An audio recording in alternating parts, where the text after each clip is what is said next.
I remember when you told me you loved me. I should've known better. I should've known better, yeah. But it's all good. Welcome everybody to the Match Book Podcast. This episode is about domestic violence. It's a topic that I wanted to hit on. It's a lot that goes on in our community with domestic violence. I have a couple guests here today. I also have somebody that's calling in and going to tell their story. So I wanted to introduce my guest. I wanted to let my guest introduce herself. So tell people a little bit about yourself and the work you do. Hello, everyone. My name is Christine Joy. I am the founder and executive director of an organization called Purple House Project PA. We work with women impacted by intimate partner violence. Our mission is to strengthen, empower, and transition women impacted by intimate partner violence through connection to essential resources that aid in the healing process. So we do a lot of community work, case management, and advocacy to support survivors of domestic violence and intimate partner violence. Yes, thank you for coming today. So a lot of people don't really know what it is. I mean, we talk about it, so I got a definition. I like to give people clear definition on what we're talking about. So what is domestic abuse and domestic violence? Domestic abuse, also called domestic violence or intimate partner violence, can be defined as a pattern of behavior in any relationship that is used to gain or maintain power and control over an intimate partner. Abuse is physical, sexual, emotional, economic, or psychological. These are actions, threats that influence another person. So that's the definition I had. Would you agree with that? I agree with 100%. One of my favorite things to tell people is that domestic violence is all about power and control. So I'm so happy that the definition that you included talked about power and control.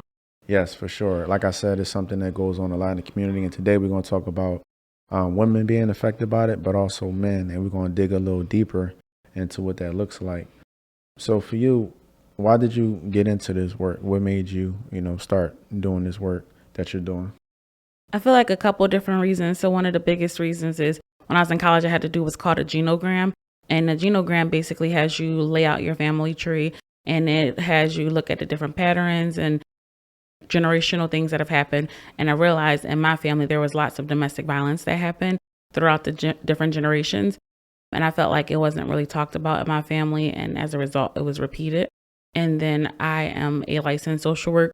And so while I was in school, I also had to do a couple internships. One of my first internships was when I was an undergrad at Northern Arizona University. And I got the opportunity to volunteer at a women's shelter who worked with women who experienced domestic violence. And I was just in awe of the work that they did with the women. And I really wanted to replicate that. And then fast forward, I moved back to Philadelphia and I went to grad school. And my internship in grad school, I once again worked with women who experienced domestic violence, but this time on a more research base. And I felt like as a whole, we do an okay job at providing emergency services for women impacted by intimate partner violence and domestic violence.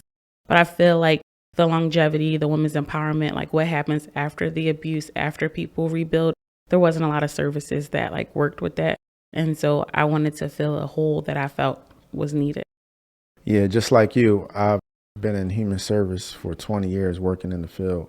And as an artist, I have a lot of people who listen. It's influenced by what I do. So I definitely like to create spaces like this where outside of the music, people can really, see what my agenda is as far as influence and inspire people, but also get information like that where they could go after the situation. Like you said, it's a lot of direct in the moment. Oh, this is happening now. What happens? How am I going to heal? What am I going to do? What is my life going to look like afterwards? What's the most rewarding part for you in the work you do? I think two things. One of my favorite part is just to see the progression. So we started in 2016, and within the last 2 years, I have had a couple clients who I've been able to see from start to finish. So they've gotten out of their abusive relationship. And one of the first things we do is we do what's called a WINS form. And a WINS is what's important now. Because I feel like a lot of times in domestic violence services, people often ask people to relive their trauma and tell their story. But for me, I'm like, okay, what is important right now? What goals do you have set right now? And so 2 clients I can think of off the top of my head, when they first called me, one of the biggest things was housing. And so both of the clients had full-time jobs, and made too much to qualify for most state benefits, but didn't make enough to make ends meet. And so it was beautiful that I asked her, like, what's your goal? And she's like, my goal is to become a homeowner. I was able to connect her with a realtor that I'm super close to. And then she was able to buy a home. And it was just so beautiful to watch the whole process. She became a first-time home buyer. We were able to connect her with services. And it was nice to like go to her home after she bought it. And she like walked me through it and showed me her furniture. And we were able to support throughout the entire process. So I feel like that's one of my favorites. And then the other one is just being there with the client as they navigate services. You know, because you've been in the field for 20 years, that some of these social services agencies can be really re-traumatizing for our clients. And so for me, it's beautiful to be on the phone with the client as they're navigating with bigger organizations. And I'm reminding the bigger organizations, can you talk to my client about relocation funds? I know you said you don't have any funds right now, but what about a motel voucher? Or what about this, that, and the third? And so I love being able to like advocate and use language that unfortunately the clients don't know because they're not in the field, but I do know because I am in the field. That's great. So those are my two favorites. That's great. So this is a collaboration between Purple House and Extinguish Entertainment. And, you know, we collaborating on this to bring awareness. So you gave me some statistics. And when I was looking at them, I'm like, you know, I knew it was, you know, people were affected by it, but just looking at the numbers.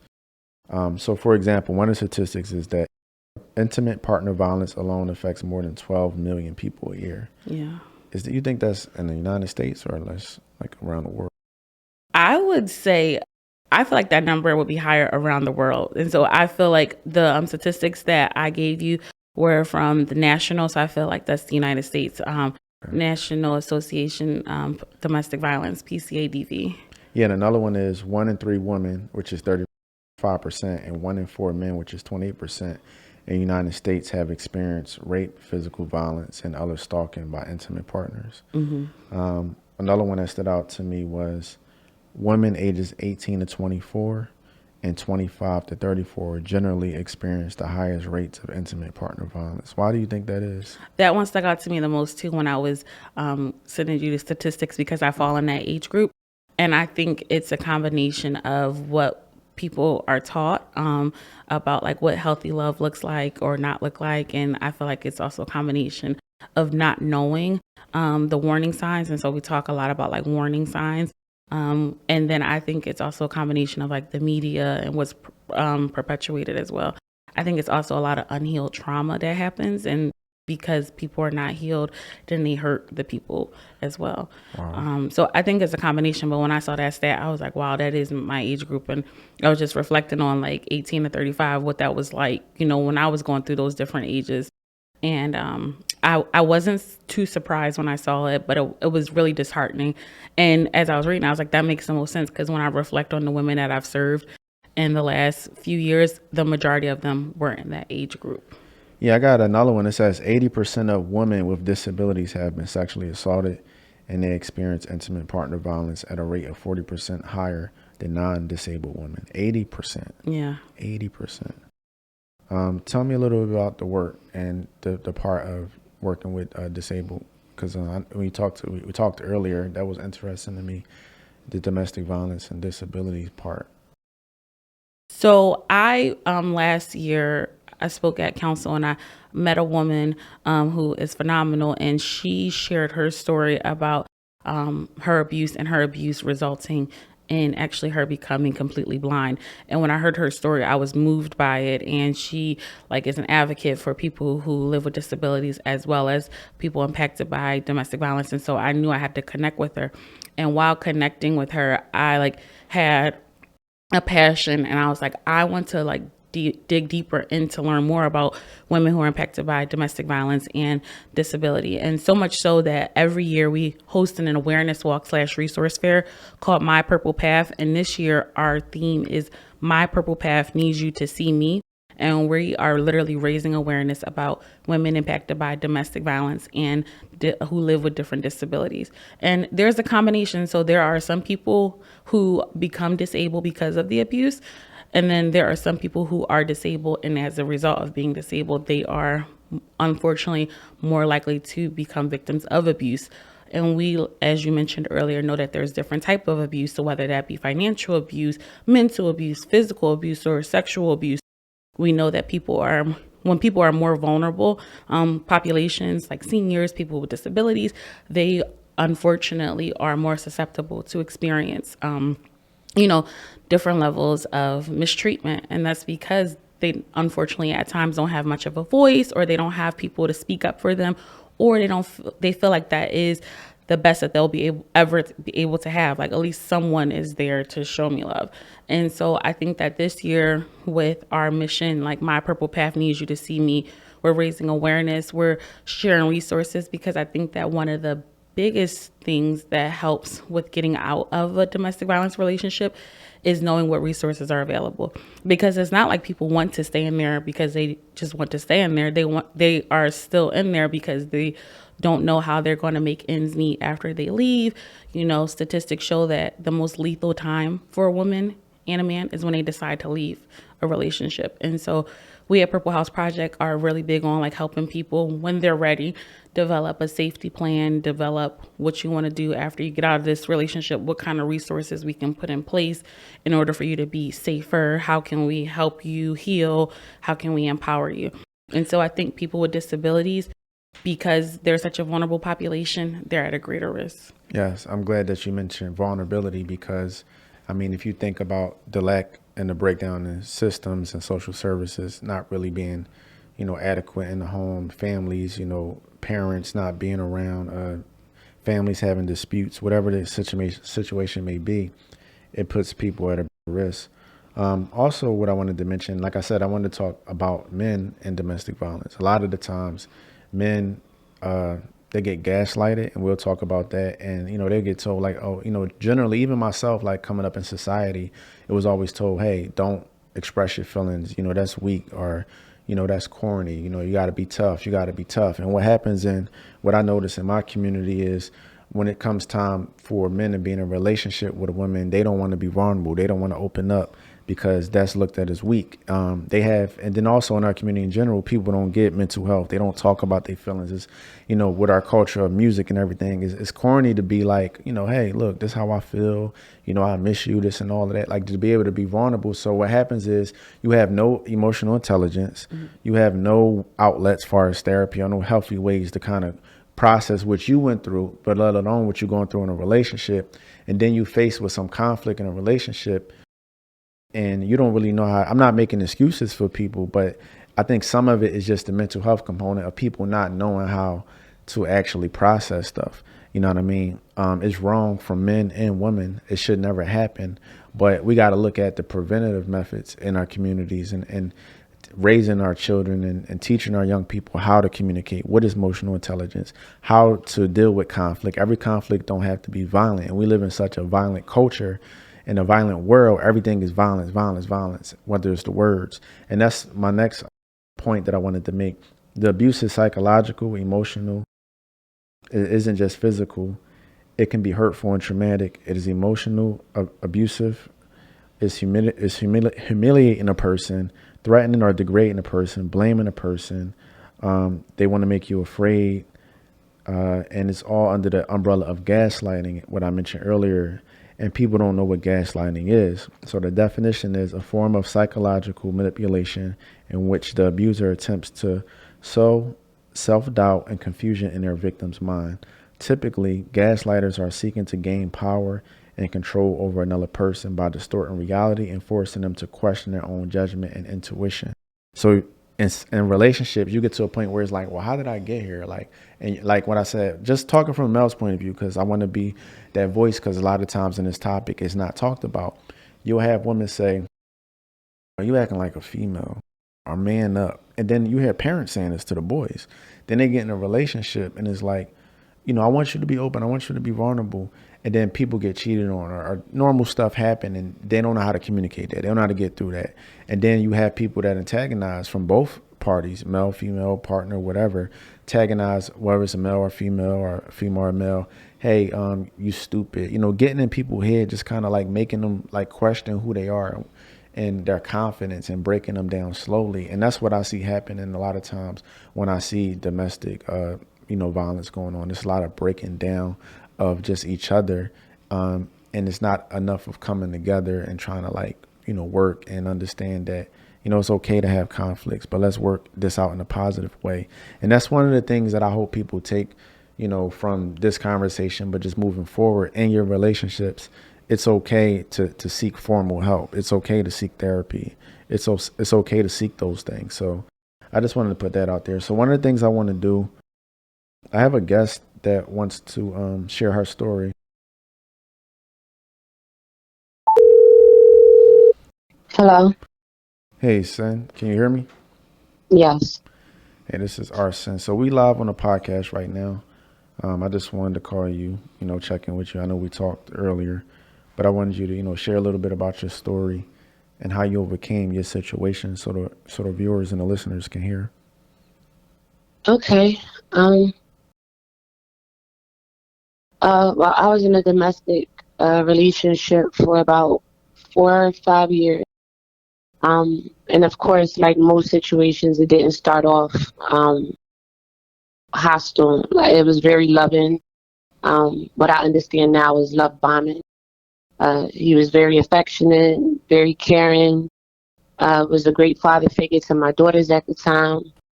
And like literally overnight, it went from this guy that I thought I was madly in love with to somebody that I couldn't stand. I was afraid of in a lot of aspects. Just someone I didn't recognize. Even the look on his face changed. There was no look of endearment at all. No compassion. It was like living with a monster at that point. And the abuse, it started because I was honest with him.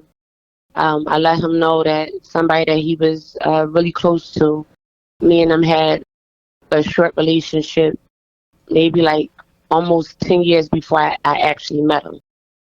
And I don't know if that was the straw that broke the camel's back, but that was the first time he ever physically put his hands on me. And it just so happened it was shortly after I found out that I was carrying his child. So not only was I being fought on, but he was like literally trying to take my life. It felt like while I was carrying his child, his first child at that. Wow. So how did I know you talked about being pregnant. During that time, how was it affecting your family and your other kids? I really tried to hide it from my kids, and for a long time I hid it I come from a really large family. And I come from a male dominant family. There's not too many females in my family. And me not just trying to protect him, but not being sure if I was going to stay in a relationship or not. I didn't want them to look at him differently. And like I said, he was taking care of my daughters with me at the time, and I didn't want them to have this this still look towards him. I didn't want them to start to resent him or start respecting him. And even at that point, because I wasn't working, I didn't want him to, oh, your kids don't respect me, I'm leaving. And I felt stuck. I felt like I was literally trapped between a rock and a hard place. As far as not telling my family, it went well for a while because there was a lot of isolation. Going to different family events, he would always protest, "Oh, you don't need to go. Your family really joke with your exes, or there's no telling what other man is going to be there. You don't need to be around that." So I was shy away from family dinners and birthdays and even vacation trips. Do you feel like the isolation was part of the control, like keeping you away from family and people? Definitely. At the time, now that I'm out this situation, there's so much that I understand about abuse and being in domestic relationships that I didn't understand then. I kind of contributed, oh, he really loves me, he cares for me, so, he wants me all to himself. I didn't realize that him isolating me from my friends and my family especially, it was his way of staying dominant in a relationship, of keeping that control of, not so people couldn't see my war scar. And I wouldn't have the opportunity to, slip up and start venting like, this is what's going on at home or I need help. So yeah, that's definitely what it was. So one of the questions a lot of people ask that don't understand or like, are insensitive to this topic is why did you stay, or why do people stay? If something's, if somebody's beating on you, just leave, just leave. Let the listeners know, like, one of the reasons, people may stay. Why did you stay in that relationship as long as you did, and you just didn't quote leave? So I don't know everybody's reason, but I understand mine's now. I'm not going to use the term young and dumb, but I was way younger, and I was very impressionable, and I was looking for love. I wanted that love. I wanted somebody to cater to me, somebody that I could cater to. I wanted that ideal relationship, and being as though it started off that way, I always use the excuse, oh, he's going through something. I know the real him because he wasn't always like this. I always told myself, if he could love you before, he could love you again. And I started to internalize a lot of the abuse as, what was I doing? Did I say something? Did I trigger him? Because that was the dominance that he had over my mind at the moment. I stayed because I didn't want to invite other men into my children's life. I stayed because financially I wasn't stable, and he took on the bulk of everything, the finances at home.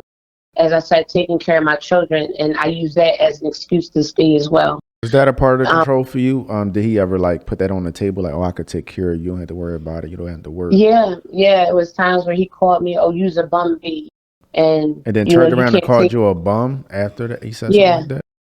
Yeah, like, oh, you're a bum. You can't take care of yourself, and you wasn't doing this before you met me, and you wouldn't have that car if it wasn't for me, and look at you now. And I'm in my head, I'm like, wait, I had a nice car when I met him, and I had a nice home when I met him. And I literally let him get into my mind and break down my next question. My next question is, do you feel like in this process, we talked about gaslighting before I called you, do you feel like he manipulated your reality, your confidence, and that was part of the breakdown for you?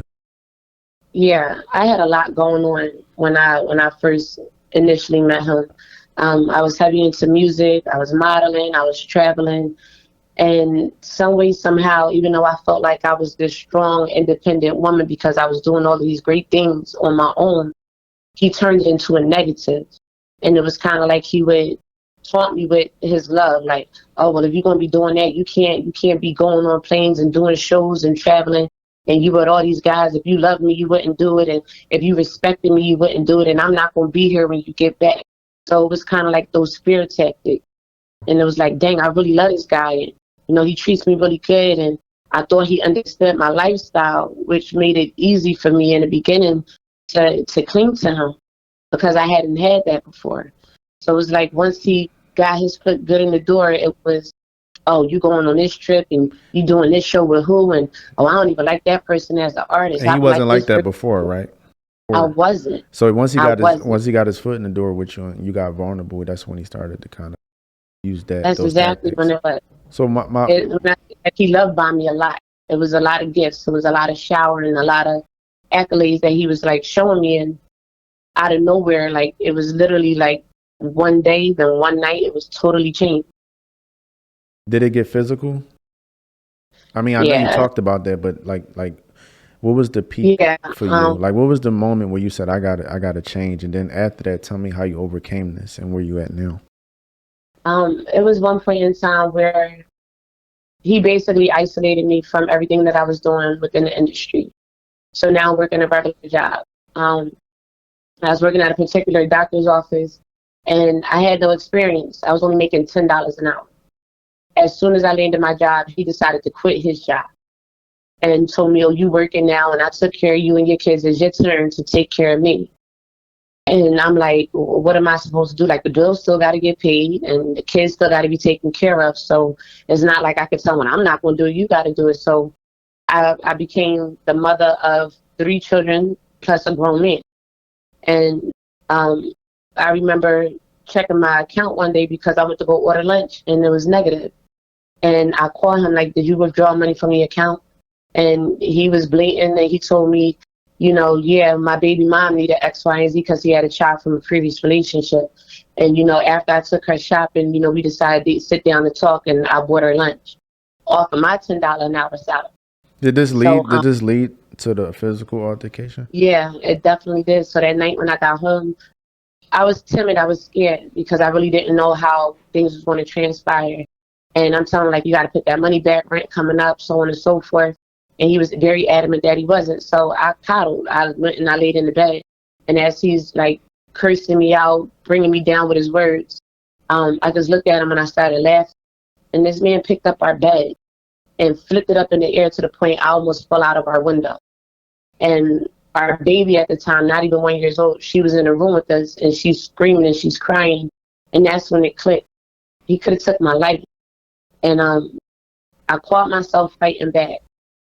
And I thought I was doing good, you know, like, I don't care if my kids here, I don't care if they hear me, I don't care if the neighbors hear it, but he's not going to keep putting his hands on me.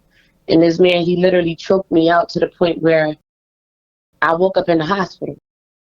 And it wasn't amnesia, but I had a hard time trying to remember exactly what happened. The police were called, you know, an investigation was put out. My neighbor actually was the one that found me. You was in the house. unconscious. Yeah, I was unconscious. My neighbor found me, and she's the one that called the authority. So, And in the hospital, go ahead. in the hospital, my mother was standing over me and my best friend at the time. And they were crying like, girl, you got to get out of it. Look at where you at. You know, what if you didn't make it? You got these children to look after. They don't have no one but you. And it was like at that point, like that's when I started to create my exit plan. Because I knew he was going to come back. I knew he was. So tell me about how you got out of it and where you are now. That's like what I definitely want to hear, because I know we talked and you talked about where you are now. After that, I ended up bailing him out of jail because I was afraid if I didn't, once he did get out, I wasn't afraid. I wasn't aware of, you know, how he was going to move. So I bailed him out. And, you know, I'm trying to have this adult conversation with him, like, you know, I think it's time for us to go our separate ways. We're not doing good. And it quite didn't happen. So I had to kind of like drag him out, you know, stop sleeping with him, stop talking to him, slept on the couch, so on and so forth. One day he actually left. And once I realized it was a few hours longer than what I thought his work shift was, I called him like, you know, are you coming back? And he was like, oh, no, I'm not coming back because you don't appreciate me. At that very moment, that's when Walmart was still 24 hours. I ran to Walmart and I bought some locks and I changed my locks. Right. And it became more verbal and emotionally abusive at that time because he couldn't physically get to me for it to be a physical domestic situation. And where are you now at your stage in your journry? I'm not going to say I'm healed, okay, because there are times where I suffer from PTSD, where I'll flinch if somebody gets too close or somebody touch me. I'll shiver a little bit because I'll have flashbacks because it was really violent. But I will say I'm better. What advice, as we end this, what advice would you give everybody listening that may be going through this or went through this, or, you know, what would you advise? You're not alone. You're not alone. And unfortunately, you're not the first and you're not going to be the last. There is help. You have to expose your trauma. You have to expose your abuse. A lot of these men, that's how they shine. That's how they get off by being abusive, is because we don't speak up and we don't speak out. And we don't talk to those that are willing to help us. I don't care if it's you filing a police report or speaking to somebody, some type of clergy member, speaking to your girlfriend, or if your children are in school. These schools are really equipped for situations like this. Speak to the counselor, contact the domestic helpline. There's a lot of ways for women that are in positions that I was previously in, that are currently in. There is help. You are not alone. And even though it's a scary situation and you may not know what tomorrow brings, I can guarantee you if you take that first step, you at least have the chance of having a tomorrow. Yes. Well, Sin, I thank you and I appreciate you for, you know, taking the time to share your story. And, you know, thanks for having me. No problem. And I hope you have a good rest of your day. I appreciate you. You as well. Thank you. All right. Well, her story, it was the traditional, you know, love bombing, abuse and everything. And, you know, for her, she had to end up in the hospital for her to really realize that it was time to change. And she got kids and she could have died and her family. But her biggest thing is speaking up. Like she says, if she speak up, if you make that first step, then you can really change. You know what I mean? You can really change your situation step by step by just talking to anybody, whether it's friends, family, school, a professional. So is that something that you hear a lot as far as like people being isolated and not speaking up? And what advice would you have for the people that's in those situations right now as we wrap up?